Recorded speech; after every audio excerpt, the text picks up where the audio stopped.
Praise Lord. നിങ്ങളെ എല്ലാവരെയും blessed മോർണിംഗിലേക്ക് യേശു ക്രിസ്തുവിൻ്റെ നാമത്തിൽ സ്വാഗതം ചെയ്യുന്നു.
പ്രിയരെ, അനുഗ്രഹിക്കപ്പെട്ട ഒരു പ്രഭാതം കൂടെ നമ്മുടെ ജീവിതത്തിൽ അനുവദിച്ചു തന്ന വലിയവനായ ദൈവത്തെ നമുക്ക് ഒരുമിച്ച് ചേർന്ന് നന്ദി പറയാം. എത്ര പറയും, ഞാൻ നിന്നതല്ല, എൻ്റെ ദൈവം എന്നെ നിർത്തിയതാണ്. ഒന്നുകൂടെ പറഞ്ഞു കഴിഞ്ഞാൽ 2026 ജാനുവരി മാസം 21 വരെയും എന്നെയും എൻ്റെ കുടുംബത്തെയും കണ്ണിലെ കൃഷ്ണമണി പോലെ സൂക്ഷിക്കുകയും വിടുവിക്കുകയും ചെയ്ത വലിയവനായ ദൈവത്തിന് നന്ദി പറഞ്ഞുകൊണ്ട് ഈ പ്രഭാത ചിന്തയിലേക്ക് നമുക്ക് ഒരുമിച്ച് അടുത്തു വരാം.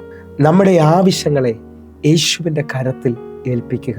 പ്രിയരെ, പ്രാരംഭ വാക്യങ്ങളിലേക്ക് വിശുദ്ധ മത്തായി എഴുതിയ സുവിശേഷം 14 അധ്യായം അതിൻ്റെ 17-18 വാക്യങ്ങളിലേക്ക്. അവർ അവനോട് 5 അപ്പവും 2 മീനും അല്ലാതെ ഞങ്ങൾക്കിവിടെ ഒന്നുമില്ല എന്ന് പറഞ്ഞു. 18 വാക്യം, അത് ഇങ്ങ് കൊണ്ടുവരുവിൻ എന്ന് അവൻ പറഞ്ഞു. നാം വായിച്ചു കേട്ട ഇന്നത്തെ ഈ അനുഗ്രഹിക്കപ്പെട്ട വചനത്തിനായി നമുക്ക് ഒരുമിച്ച് ചേർന്ന് ദൈവത്തിന് നന്ദി പറയാം. നാം വായിച്ചു കേട്ട വചന പശ്ചാത്തലം എന്ന് പറയുന്നത്, യേശു കർത്താവ് 5000 പുരുഷാരത്തിന് വേണ്ടി 5 അപ്പവും 2 മീനും വലിയ നിലയിൽ വർദ്ധിപ്പിക്കുകയും ദൈവമഹത്വം വെളിപ്പെടുത്തുകയും ചെയ്യുന്നതാണ്. എന്നെ കേൾക്കുന്നവരെ, അന്ന് വൈകുന്നേരമായപ്പോൾ മരുഭൂമിയിൽ തൻ്റെ ശിഷ്യന്മാർ യേശുവിൻ്റെ അടുക്കൽ വന്ന് പറയുകയാണ്, ഇവർക്ക് കൊടുക്കുവാനുള്ള ആഹാരം നമ്മുടെ പക്കലില്ല, നമ്മുടെ കയ്യിലുള്ളത് 5 അപ്പവും 2 മീനുമാണ്.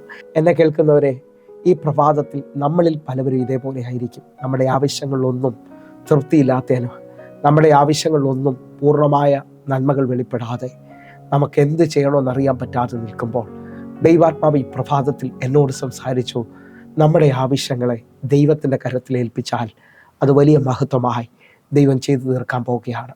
നിങ്ങൾക്കും എനിക്കും കഴിയാത്തതിനെ, അസാധ്യമെന്ന് തോന്നുന്നതിനെ ദൈവത്തിൻ്റെ കരത്തിൽ ഏൽപ്പിച്ചാൽ അവിടെയാണ് ദൈവമഹത്വം വെളിപ്പെടുന്നത്, അവിടെയാണ് ദൈവപ്രവൃത്തി വെളിപ്പെടുന്നത്. വിശ്വസിച്ചുകൊണ്ട് കർത്താവിൻ്റെ കരത്തിലേക്ക് ഒന്ന് ഏൽപ്പിക്കാൻ പറ്റുമെങ്കിൽ ഈ പകൽ, ഈ ആരംഭ സമയം തന്നെ നിങ്ങളുടെ വിഷയങ്ങളെ വളരെ ഭാരപ്പെടുന്നവരുണ്ട്. മക്കളുടെ വിഷയം എന്താകും, കുടുംബ വിഷയം എന്താകും, സാമ്പത്തികം എന്താകും, ജോലി എന്താകും, ഇങ്ങനെ ഒത്തിരി വിധത്തിൽ ഭാരപ്പെടുന്നവർ കർത്താവിൻ്റെ കരത്തിലേക്ക് ഏൽപ്പിക്കുമെങ്കിൽ ആ കുറവുകളെ അവൻ നിറവാക്കി തീർക്കും. നിങ്ങൾ വിശ്വസിക്കുന്നവരാണെങ്കിൽ കർത്താവിൻ്റെ കയ്യിലേക്ക് ഏൽപ്പിക്കുന്നതെല്ലാം വലിയ അത്ഭുതങ്ങളായി മാറുന്നത് നമുക്ക് കാണാൻ പറ്റും. ലൂക്കോസിൻ്റെ സുവിശേഷം 5-ാം അധ്യായത്തിൽ ഒരു രാത്രി മുഴുവൻ അധ്വാനിച്ചിട്ടും ഒരു ചെറിയ മീനെ പോലും കിട്ടാത്തവൻ ഇതാ യേശുവിന് വേണ്ടി അവൻ്റെ പടക് വിട്ടുകൊടുക്കേണ്ട പത്രോസ് അപ്പോസ്തലൻ്റെ ആഴമാണ് ഞാൻ ഈ പറയുന്നത്. ആ ഭാഗം നിങ്ങൾ ശ്രദ്ധിച്ചു നോക്കിയേ. നമുക്ക് ഒരുമിച്ച് ആ വാക്യത്തിനകത്തോട്ടൊന്ന് വരാം. ലൂക്കോസിൻ്റെ സുവിശേഷം 5-ാം അധ്യായം അതിൻ്റെ 5, 6, 7 വാക്യങ്ങൾ. അതിന് ശിമോൻ, നാഥാ, ഞങ്ങൾ രാത്രി മുഴുവൻ അധ്വാനിച്ചിട്ടും ഒന്നും കിട്ടിയില്ല, എങ്കിലും നിന്റെ വാക്കിന് ഞാൻ വലയിറക്കാം എന്ന് ഉത്തരം പറഞ്ഞു. 6-ാമത്തെ വാക്യം, അവർ അങ്ങനെ ചെയ്തപ്പോൾ പെരുത്ത മീൻകൂട്ടം അകപ്പെട്ട് വല കീറാറായി. 7-ാമത്തെ വാക്യം, അവർ മറ്റേ പടകിലുള്ള കൂട്ടാളികൾ വന്നു സഹായിക്കുവാൻ അവരെ മാടി വിളിച്ചു. അവർ വന്ന് പടക് 2 മുങ്ങുമാറോളം നിറച്ചു. ഈ വചന പശ്ചാത്തലം നിങ്ങൾ ശ്രദ്ധിച്ചു നോക്കിയേ. പത്രോസ് രാത്രി മുഴുവൻ അധ്വാനിച്ചിട്ട് ഒന്നും കിട്ടിയില്ല. പത്രോസ് ഇതാ ഒഴിഞ്ഞ പടക് ഇതാ യേശുവിന് വിട്ടുകൊടുക്കുകയാണ്. ഞാൻ ഈ പകൽ ഈ ചിന്തിച്ചു കൊണ്ടിരിക്കുമ്പോൾ ദൈവാത്മാവ് എന്നോട് പറഞ്ഞത്, പത്രോസിനെ നോക്കി ആ കൂട്ടത്തിൽ നിന്ന് പലവരും കളിയാക്കിയിട്ടായിരിക്കാം അടുത്ത പടകിൽ കയറി മീൻ പിടിക്കുവാൻ പോയത്. ഒരുത്തൻ ശൂന്യമാക്കപ്പെട്ടു, അവനിപ്പോൾ സുവിശേഷത്തിന് വേണ്ടി പോയിരിക്കുകയാണ്, അല്ലെങ്കിൽ അവൻ്റെ പടക് യേശുവിന് വിട്ടുകൊടുക്കുകയാണെന്ന് പറഞ്ഞുകൊണ്ട് കളിയാക്കിയായിരിക്കാം തമ്മിൽ പിറുപിറുക്കുന്നുണ്ടാകാം, വേറൊരു പണിയുമില്ല എന്നൊക്കെ പറഞ്ഞുകൊണ്ട്. എന്നാൽ അടുത്ത മണിക്കൂറിൽ അല്ലെങ്കിൽ അടുത്ത മിനിറ്റുകളിൽ ഇതാ പത്രോസ് അവരെയും കൂടെ വിളിച്ചിട്ട് പറയുകയാണ്, ഞാൻ ആഴത്തിലേക്ക് വല നീട്ടി ഇറക്കി, എൻ്റെ പടക് യേശുവിന് വിട്ടുകൊടുത്തത് കൊണ്ട് എൻ്റെ പടക് നിറയുകയാണ്, എൻ്റെ വല നിറഞ്ഞ് കീറാറായിരിക്കുകയാണ്. അവിടെ ഇങ്ങനെയാണ് കൊടുത്തിരിക്കുന്നത്, അവൻ അവരെ മാടി വിളിച്ചു. കടൽക്കരയിലെ ഭാഷയിൽ പ്രത്യേകിച്ച് ചില ശബ്ദമുണ്ടാക്കി അവരെ വിളിച്ചു. ഹോ എന്നൊക്കെ പറഞ്ഞുകൊണ്ട് വിളിച്ചുകൊണ്ട് അവരോട് പറഞ്ഞു, നിങ്ങൾക്കും ഇതിനകത്ത് പങ്കുചേരാം. അവരും കൂടെ വന്ന് 2 പടകുകൾ മുങ്ങുമാറോളം നിറച്ചു എന്നുള്ളതാണ് കാണുന്നത്. നിന്റെ ശൂന്യതയിൽ, നിന്റെ ആവശ്യത്തിൽ കർത്താവിൻ്റെ കരത്തിലേക്ക് ആ വിഷയത്തെ ഏൽപ്പിക്കാൻ പറ്റുമെങ്കിൽ മറ്റുള്ളവർക്ക് നീ ഒരു അത്ഭുതമാകാൻ പോവുകയാണ്. എൻ്റെ കൂടെ ചേർന്നുകൊണ്ട് തൊട്ടു മുമ്പ് വരെ നിന്ദിച്ചവർ, തൊട്ടു മുമ്പ് വരെ കളിയാക്കിയവർ, നീ ദൈവമഹത്വത്തിൻ്റെ സാക്ഷിയായി തീരാൻ പോകുന്നത് കാണുകയാണ്. ഒരു ഭാഗം കൂടെ വേഗത്തിൽ നമ്മൾ ചിന്തിച്ചുകൊണ്ട് പ്രാർത്ഥിക്കാൻ പോവുകയാണ്. എൻ്റെ കൂടെ ചേർന്നുകൊണ്ട് യോഹന്നാന്റെ സുവിശേഷം 2-ാം അധ്യായം അതിൻ്റെ 3-ാമത്തെ വാക്യത്തിലേക്ക്. വീഞ്ഞു പോരാതെ വരികയാൽ യേശുവിൻ്റെ അമ്മ അവനോട്, അവർക്ക് വീഞ്ഞില്ല എന്ന് പറഞ്ഞു.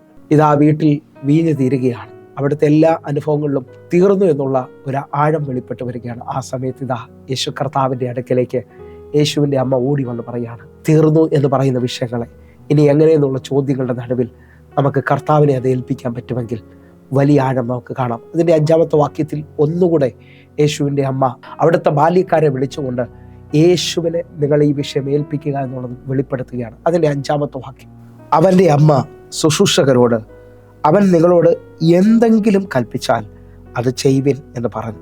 ഈ 2 വാക്യങ്ങൾ നാം ആഴമായി ശ്രദ്ധിക്കുമ്പോൾ കാനാവിലെ കല്യാണ വീട്ടിൽ ദൈവം തൻ്റെ മഹത്വത്തെ വെളിപ്പെടുത്താൻ കാരണമാകുന്നത് യേശുവിൻ്റെ അമ്മ മറിയം തൻ്റെ കയ്യിലേക്ക് ആ വിഷയത്തെ ഏൽപ്പിച്ചത് കൊണ്ടാണ്. നമുക്ക് ഒരുമിച്ച് ഈ പ്രഭാതത്തിൽ എന്നെ കേൾക്കുന്നവരെ, നമ്മുടെ ജീവിതത്തിൽ ദൈവത്തിൻ്റെ പ്രവൃത്തികൾ വെളിപ്പെടുവാൻ നമ്മുടെ ആവശ്യങ്ങളിൽ, നമ്മുടെ ഇല്ലായ്മകളെ കർത്താവിൻ്റെ കയ്യിലേക്ക് ഏൽപ്പിക്കാം. കർത്താവേ, നിനക്കത് ചെയ്യാൻ കഴിയും. 55-ാം സങ്കീർത്തനം അതിൻ്റെ 22-ാമത്തെ വാക്യം, നിന്റെ ഭാരം യഹോവയുടെ മേൽ വെച്ചുകൊള്ളുക, അവൻ നിന്നെ പുലർത്തും. നീതിമാൻ കുലുങ്ങിപ്പോകുവാൻ അവൻ ഒരു നാളും സമ്മതിക്കുകയില്ല. നിന്റെ ഭാരം യഹോവയുടെ മേൽ വെച്ചുകൊള്ളുക, അവൻ നിന്നെ പുലർത്താൻ പോവുകയാണ്. നീതിമാൻ ഒരു നാളും കുലുങ്ങിപ്പോകാൻ അവൻ സമ്മതിക്കത്തില്ല. നമുക്ക് കഴിയാത്ത വിഷയങ്ങളെ, നമ്മുടെ മേലിൽ ഭാരമായി വന്നു നിൽക്കുന്ന വിഷയങ്ങളെ, നമ്മുടെ ആവശ്യങ്ങളെ നമുക്ക് ഈ പ്രഭാതത്തിൽ ദൈവത്തിൻ്റെ കയ്യിലേക്ക് ഏൽപ്പിക്കാം. ഭാരത്തോടെ, പ്രയാസത്തോടെ എന്നെ കാണുന്ന ഓരോ ദൈവമക്കളും ഇപ്പോൾ നമ്മുടെ ആവശ്യങ്ങളെ കർത്താവിൻ്റെ കയ്യിലേക്ക് ഏൽപ്പിച്ച് കണ്ണുകൾ അടയ്ക്കാൻ പ്രാർത്ഥിക്കാം.